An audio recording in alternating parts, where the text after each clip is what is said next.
Merhaba sevgili izleyiciler. Bu videoda hayvanlar aleminin uzun süre mesai yapan türlerini sizler için derledim. Gelin bu ilginç ve eğlenceli yolculuğa birlikte çıkalım ve onların iş dünyasına yakından bakalım. Eğer 9'dan 5'e kadar olan işinizin zor olduğunu düşünüyorsanız yanılıyorsunuz. Birçok canlı sadece vahşi doğada hayatta kalmak için uzun günler ve geceler çalışıyor. Örneğin bazı hayvanlar iç mimar olarak çalışıyor, bazı hayvanlar da mühendislik yapıyor. Hayvanlar alemindeki en sadık 10 işçinin düzenli bir iş gününün nasıl olduğunu merak ediyorsanız işte yanıtı. Karıncalar ekip çalışmasının mükemmel bir örneğini sergiliyorlar. Kalabalık bir ordu gibi yaşadıkları yuvalara sürekli yemek taşıyarak neredeyse gece gündüz çalışıyorlar. Tabii her karıncanın farklı bir görevi var ve bu görevleri büyük bir uyum içinde yerine getiriyorlar. Kraliçe karınca kolonideki yeni karıncaları dünyaya getirirken işçi karıncalar larvaları besliyor, koloniyi temiz tutuyor ve tünelleri açıyorlar. Toplayıcı karıncalarsa yiyecek bulmak ve bunları yuvaya taşımak gibi hayati öneme sahip görevleri büyük bir sadakatle yerine getiriyorlar. Bazı karıncalarsa güvenlik görevlisi olarak hareket ediyor, toplayıcılar için yerleri araştırıyor ve koloniyi koruyorlar. Herkesin bildiği karınca ile Ağustos böceği hikayesinde tembelmiş gibi gösterilen Ağustos böcekleri aslında hayvanlar aleminin en çalışkan türlerinden. Dişi Ağustos böcekleri hayatları boyunca 400'den fazla yumurta bırakabilen üretken yaratıklardır. Bu yumurtaların beslenme süreci dişi Ağustos böceklerinin geniş bir alanda gezerek besin aramasıyla gerçekleşiyor. Onlar bitkiler arasında dolaşırken birçok bitki türünün özlerini tüketiyor ve bu süreçte bitki çeşitliliğini etkileyen önemli bir rol üstleniyorlar. Dişi Ağustos böcekleri doğanın harika döngülerinden birini temsil ederken erkeklerin ise farklı bir görevi bulunuyor.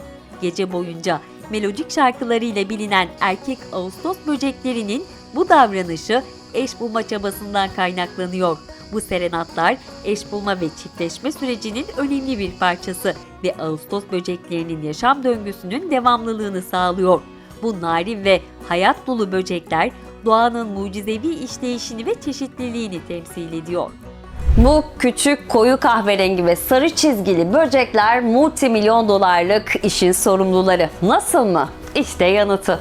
Rhode Island Üniversitesi'nin bahçecilik programına göre bal mumu ve diğer tarımsal mahsullerin çapraz tozlaşması arasında bal arıları yalnızca Amerika Birleşik Devletleri'nde her yıl 100 milyon dolardan fazla kar sağlıyor. Bu iş herhangi bir büyük şirkette olduğu gibi arı kovanı içindeki işin sorunsuz çalışmasına yardımcı olan çeşitli rollerden geçiyor. CEO olarak kabul edilen kraliçe arının ana sorumluluğu kovanın sürekli olarak yeni işçilere sahip olmasını sağlamak için daha fazla arı üretmek. Tarla arıları da kovan içindeki işçi arılara gerekli malzemeleri toplamak için kovanı terk etmekten sorumlu. İşçi arılarsa balı üretmek ve kovanı iklimlendirmek gibi önemli görevler üstleniyorlar. Bal üretimi sırasında nektarı defalarca kusarak suyunu uzaklaştırıyor ve kovanı ısıtmak ya da soğutmak için yoğun bir çaba sarf ediyorlar. Uzun bir günün sonunda ise işçi arılar için tatil ya da mutlu saatler yok. Onlar sadece kovanlarının ve kraliçenin refahı için çalışmaya devam ediyorlar. Çünkü onlar doğanın en önemli ve özverili işçileri. Doğanın harika mühendisleri kunduzlarda sıra. Gelin kunduzların inanılmaz çalışmalarına yakından bakalım. Hayvanlar aleminin mühendisleri olarak kabul edilen kunduzlar, barınma ihtiyaçlarına uygun göletler oluşturmak için nehirlerde veya akarsularda barajlar inşa etmede oldukça ustalar. Yaz sonunda başlayıp sonbahara kadar evlerini kışa hazırlamak için özenle çalışıyorlar. Ağaç gövdelerini dişleriyle ustalıkla parçalarlarken kuyruklarını onları desteklemek için kullanarak odun topluyorlar. Bir ağaç gövdesi koptuğunda kunduz onu inşa etmeyi planladıkları yere götürmek için küçük parçalara ayırıyor. Çubukları çamura yatırarak baraj inşa edilene kadar tahta katmanları istifliyor. Ancak baraj tamamlandıktan sonra bir kunduzun işi bitmiyor. Aynı zamanda yaşam alanları olan loca kazmaya çalışıyor ve uzun kış aylarında yemek için odun biriktiriyorlar. Kunduzların ekosistemdeki görevi bizler için de önemli. Kurdukları barajlarla su taşkınlarını engellerken yaşadıkları sudaki doğal ve yapay çöpleri arındırarak suyun temiz ve duru kalmasını sağlıyorlar.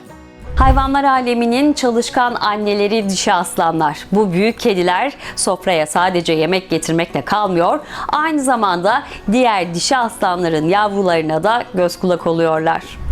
Bu muhteşem yaratıklar doğanın en güçlü ve zarif işçileridir. Onların çalışma disiplini ve dayanışması hayvanlar aleminin en etkileyici örneğidir. Erkek aslanlar kral olarak kabul edilir ve ailelerini yırtıcı hayvanlardan korurken avın çoğunu ise dişi aslanlar sağlar. Dişi aslanlar avlanma sırasında dikkat çekmemek için sessizce yaklaşabilen ve potansiyel avını uyaracak yeleler olmadan kurbanlarını takip edebilen inanılmaz avcılardır. Afrika çölünün bu divaları genellikle geceleri avlanır ve avlarını takip edip yakalayabilmek için birlikte çalışarak dişi dayanışmasını sergilerler. Dişi aslanlar doğanın en zarif ve etkileyici işçileri arasında yer alır ve onların hayranlık uyandırıcı gücü ve koordinasyonu doğanın muhteşem bir göstergesidir.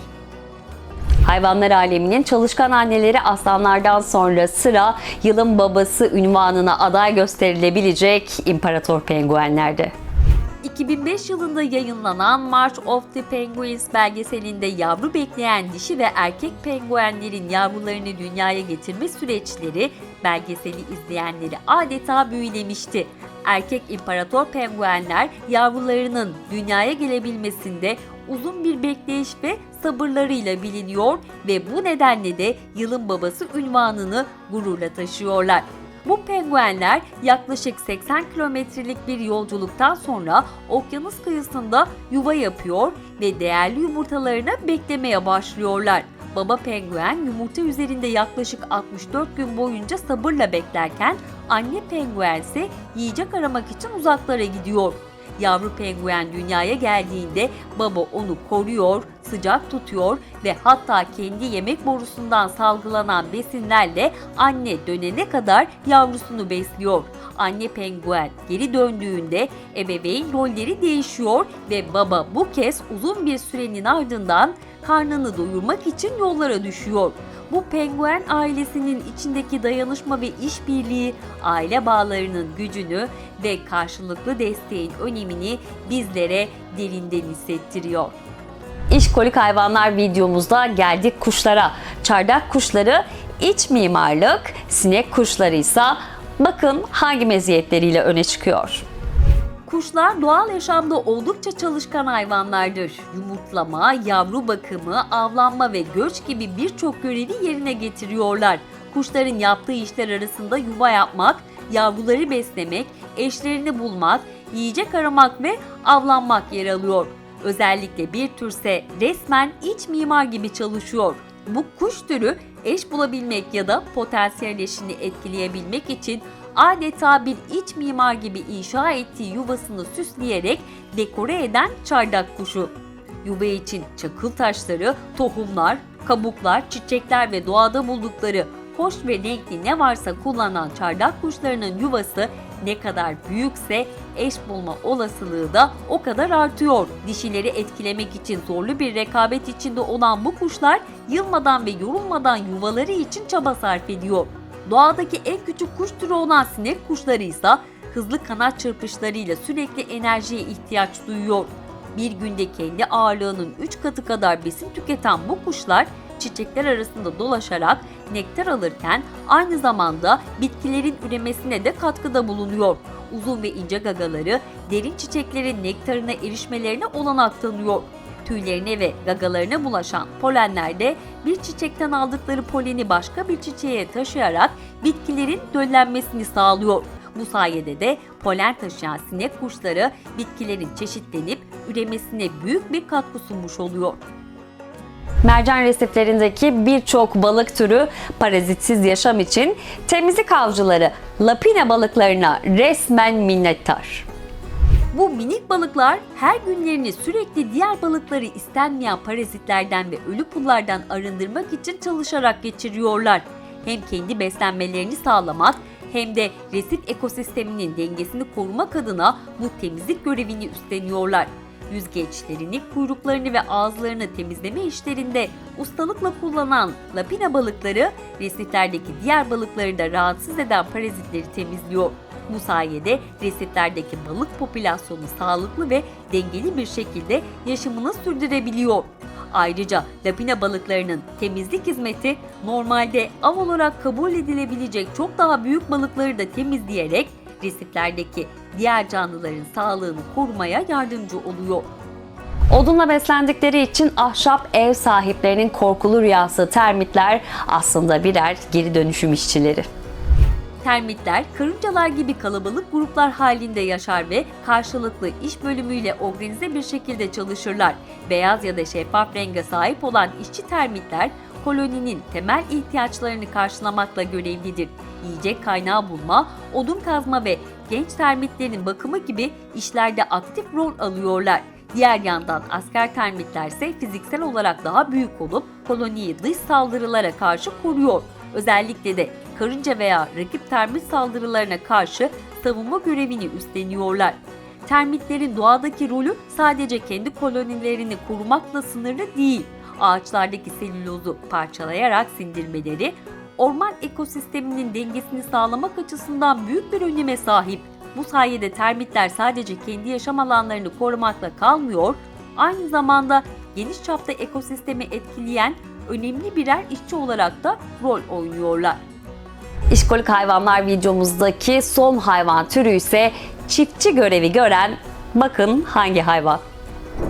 Solucanlar ilk bakışta basit bir omurgasız gibi görünse de doğanın gerçek çiftçileri olarak kabul ediliyor. Toprak altında tüneller açarak yaşayan bu canlılar yaşamın sürekliliği için kritik öneme sahip olan bir dizi hayati görevi üstleniyor. Öncelikle solucanlar toprağın havalanmasını sağlıyor. Tünelleri sayesinde havanın toprağa girmesini ve burada dolaşmasını kolaylaştırıyorlar. Bu da toprağın oksijenlenmesini sağlıyor. Ayrıca organik minerallerin ve suyun toprak içinde taşınmasına yardımcı oluyorlar.